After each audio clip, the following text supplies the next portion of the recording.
വിശദമായ ഗാഡ്ജറ്റ്സിന്റെ പാർട്ട് 2 വീഡിയോയിലേക്ക് എല്ലാവർക്കും സ്വാഗതം. ആൻഡ് പാർട്ട് 1 വീഡിയോ നിങ്ങൾ കണ്ടിട്ടില്ലെങ്കിൽ ഈ വീഡിയോയ്ക്ക് ശേഷം ഡെഫിനറ്റ്ലി നിങ്ങൾ അത് കാണുക. സോ തെറ്റായ സ്ഥലത്ത് തെറ്റായ സമയത്ത് എത്തിയിട്ടുള്ള അനുഭവം എത്ര പേർക്കുണ്ട്?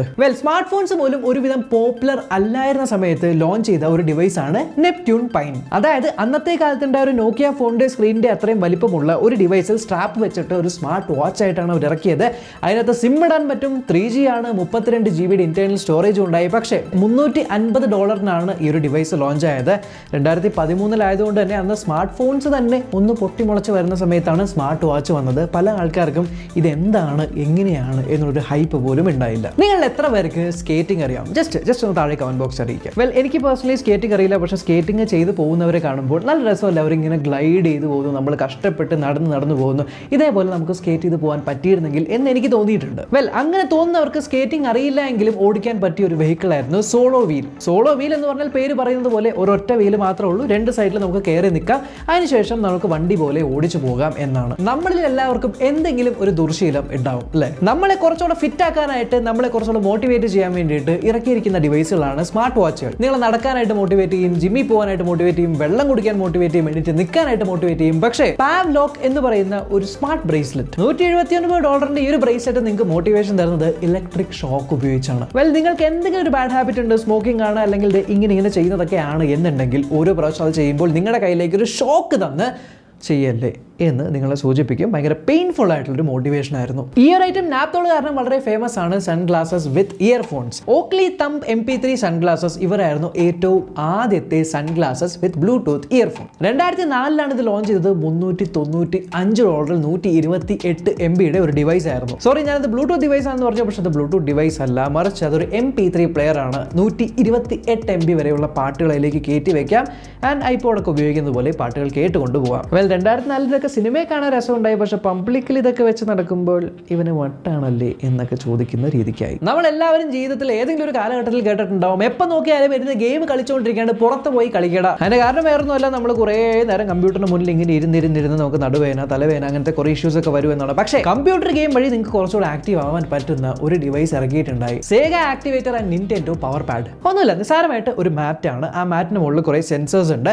ഫ്രണ്ടിൽ നമുക്ക് ഗെയിം കാണും. ആ ഒരു ഗെയിമിൽ ചിലപ്പോൾ ആൾ ഇടിക്കാനായിരിക്കും. അതിനൊക്കെ നമ്മൾ ചാടി ഓരോ സെൻസേഴ്സ് ഇങ്ങനെ ടാപ്പ് ചെയ്ത് പോകണം. സോ നമ്മുടെ ബോഡിയും ആക്റ്റീവ് ആവും, നമ്മൾ ഗെയിമും കളിക്കും, വർക്കൗട്ടും ആയതുപോലെ ആയി. നമ്മളിൽ ഒട്ടുമിക്ക ആൾക്കാർക്കും പക്ഷികൾ ഇഷ്ടമായിരിക്കും, ആൻഡ് ഫ്ലഫി ആയിട്ടുള്ള ടോയ്സിന് ഇഷ്ടമായിരിക്കും. പക്ഷേ രണ്ട് നല്ല സാധനങ്ങൾ കമ്പൈൻ ചെയ്തപ്പോൾ വളരെ വിചിത്രമായ ഒരു സംഭവത്തിലേക്ക് വന്നെത്തി. അതാണ് നമ്മുടെ ഫർബി. ഫർബി എന്ന് പറയുന്ന ഒരു ഫ്ലഫി ടോയ് ആണ്. ഇതൊരു ഔളിന്റെ ഫ്ലഫി ടോയ് ആണ്. ഈ ടോയ് പണ്ട് ലോഞ്ച് ചെയ്താണ്. ഇതിന്റെ പ്രത്യേകത എന്ന് പറയുന്നത് അതിനകത്ത് കുറേ അധികം സെൻസേഴ്സ് ഉണ്ടായി. അതൊരു റോബോട്ട് പോലെ ആയിരുന്നു. അതിനകത്ത് ലൈറ്റ് സെൻസർ ഉണ്ടായി. ലൈറ്റിന്റെ വ്യത്യാസം കൊണ്ട് ഓരോ പരിപാടികൾ ചെയ്യാനായിട്ട് സൗണ്ട് സെൻസർ ഉണ്ടായി, ടച്ച് സെൻസർ ഉണ്ടായി. സോ മൊത്തത്തിൽ സെൻസറുകളുടെ പരിപാടിയായിരുന്നു. നല്ലൊരു റോബോട്ടായിരുന്നു. പക്ഷേ കുട്ടികൾക്ക് വേണ്ടിയാണ് ഉണ്ടാക്കിയെങ്കിലും കുട്ടികൾ അത് കണ്ട് പേടിച്ച് വളരെ ക്രീപ്പി ആയിട്ടുള്ള ടോയ് ആയിട്ട് മാറി. ചില സമയത്ത് ചിലരൊക്കെ നമ്മളോട് വന്ന് സംസാരിക്കുന്ന സമയത്ത് ചിലപ്പോൾ നമ്മുടെ മൂഡ് ഭയങ്കര മോശമായിരിക്കും. പക്ഷെ ചില സമയത്ത് നമ്മൾക്ക് തന്നെ നമ്മുടെ മൂഡ് എന്താണ് എന്നറിയാത്ത അവസ്ഥയായിരിക്കും. നിസ്സാരം നിങ്ങളുടെ വിരലൊരു റിംഗ് ഇട്ടുകൊണ്ട് നിങ്ങളുടെ മൂഡ് കണ്ടുപിടിക്കാൻ പറ്റുന്ന മൂഡ്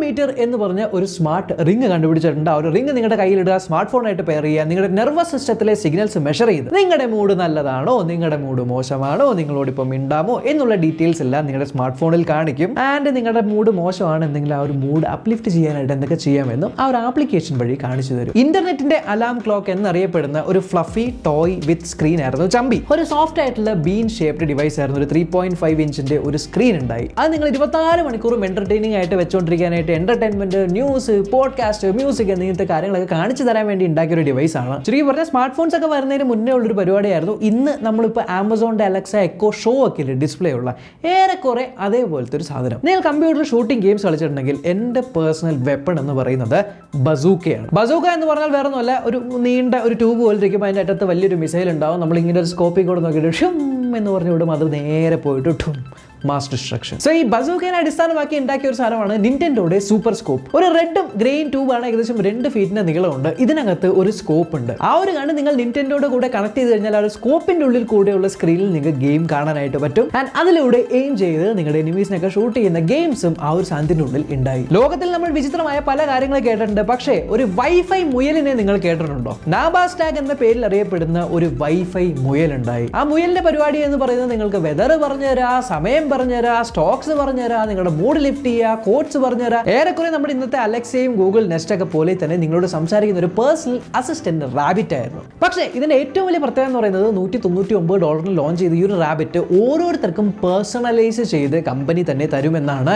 ഏകദേശം 100 ഡിവൈസോളം പേഴ്സണലൈസ് ചെയ്ത് കൊടുത്തു. പക്ഷേ ഓരോരുത്തർക്കും പ്രോഗ്രാം ചെയ്ത് കൊടുക്കണം എന്നുള്ള ആ ഒരു പ്രശ്നം വന്നതുകൊണ്ട് അന്നത്തെ കാലത്ത് ഇന്റർനെറ്റ് OTA അപ്ഡേറ്റ് ഒന്നും ഉണ്ടായില്ല എന്നുള്ളതുകൊണ്ട് കമ്പനി അത്ര വലുതായിട്ടൊന്നും വളർന്നില്ല. ഈ 10 വിയർഡ് ഗാഡ്ജറ്റ്സിൽ നിങ്ങൾക്ക് ഏത് ഗാഡ്ജറ്റ് ആണ് ഇഷ്ടപ്പെട്ടത് എന്നുള്ളത് താഴെ കമന്റ് ബോക്സിൽ അറിയിക്കാൻ. കമന്റ് ബോക്സിൽ ഫസ്റ്റ് കമന്റിൽ ഞാൻ ഇതിന് മുന്നത്തെ പാർട്ടിന്റെ വീഡിയോ പിൻ ചെയ്തിട്ടുണ്ട്. ഡെഫിനറ്റ്ലി ഈ വീഡിയോയ്ക്ക് ശേഷം അതും കണ്ടു നോക്കാം, നിങ്ങൾക്ക് ഡെഫിനറ്റ്ലി ഇഷ്ടപ്പെടും. ഞാൻ 2 പ്രാവശ്യം ഡെഫിനറ്റ്ലി പറഞ്ഞു അല്ലേ. സോ വീഡിയോ ഇഷ്ടപ്പെട്ടെങ്കിൽ സബ്സ്ക്രൈബ് ചെയ്യുക, ബെൽ ഐക്കൺ ക്ലിക്ക് ചെയ്യുക, ഓൾ നോട്ടിഫിക്കേഷൻ എനേബിൾ ചെയ്യുക. അടുത്ത വീഡിയോ കാണാം. ബൈ.